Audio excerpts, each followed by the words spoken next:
파일 코인의 아성에 도전하는 RVB 코인이 있습니다.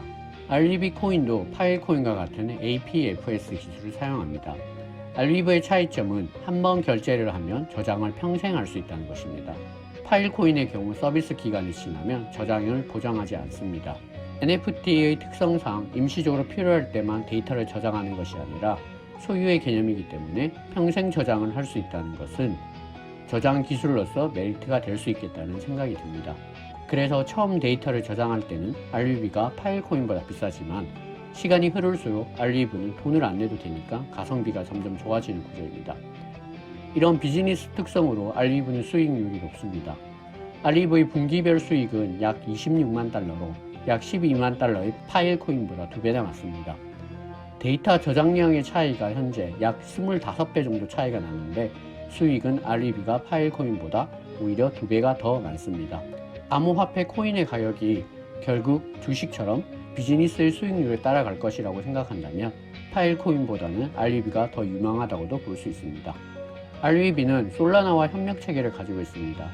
메타플렉스의 NFT가 RVB에 저장되어 있습니다. 그리고 솔라나 레이어 1의 거래 내역 장부들이 솔랄 브리지를 통해서 RVB에 저장이 됩니다. 웹 3.0은 인터넷 중간 플랫폼 사업자를 블록체인으로 바꾸는 변화 중이며 많은 정보가 블록체인 위를 의미하는 온체인에 있어야 되는 상황이 되었습니다. 하지만 비트코인은 처음부터 많은 저장 공간이 필요한 기술이 아니었습니다. 그러므로 저장 공간을 기술적 구조에 넣을 필요 자체가 없었습니다. 하지만 이더리움의 스마트 컨트랙이 확장시킨 암호화폐의 세계는 저장 공간이 필수적으로 있어야 되는 상황입니다. 현재는 많은 NFT 프로젝트들이 블록체인 밖을 의미하는 오프체인에 저장되어 있습니다. NFT 토큰은 온체인상에 있지만 연동된 이미지나 영상 등은 오프체인에 저장하고 URL로 연결시켜두는 구조입니다. 그럼 오프체인에 저장해둔 서버에 문제가 생기면 어떻게 될까요? NFT 토큰은 그대로이지만 연동되어 있는 실물 이미지는 없는 이도저도 아닌 상황이 됩니다. 이처럼 블록체인이 대용량 데이터를 저장하지 못한다는 문제점과 기존의 중앙화 데이터 저장 방식은 중앙 서버가 해킹이 되거나 서비스를 중단할 경우 데이터도 사라진다는 문제가 있습니다. 최근 다시 돌아온다는 싸이월드를 보아도 내가 올린 사진이지만 싸이월드 서비스가 중단되며 더 이상 볼 수 없게 된 것처럼 말입니다. 블록체인의 저장 공간을 만드는 기술들이 꾸준히 개발되고 있습니다. 가장 대표적인 기술이 IPFS입니다. IPFS는 분산형 저장 기술입니다. 이 기술은 채굴자가 토큰을 채굴하면서 저장 공간을 제공하는 방법입니다. 채굴자들이 제공한 저장 공간에 파일을 쪼개서 분산화하여 저장합니다.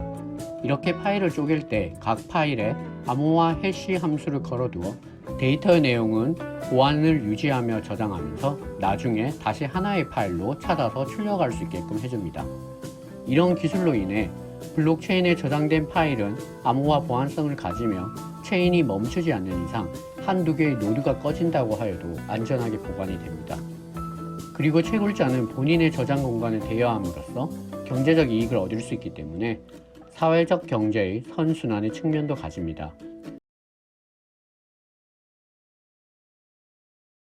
장기적으로 본다면 결국 블록체인 산업의 인프라에 투자하는 코인들이 저장 코인입니다. 결국 블록체인과 NFT 생태계들이 커질 것이라고 생각한다면 저장 공간의 필요성은 더욱더 중요해질 것입니다. 그리고 저장 공간 코인들은 마치 POW 구조처럼 채굴자가 시스템의 핵심입니다. 채굴자가 많으면 많을수록 체인의 보안성이 커집니다. 데이터 저장에 있어 보안성보다 중요한 요소가 있을까요? 그러니 초기에 시장을 선점하여 채굴자 풀을 갖추고 있는 프로젝트와 코인을 후발주자들이 따라잡기는 쉽지 않을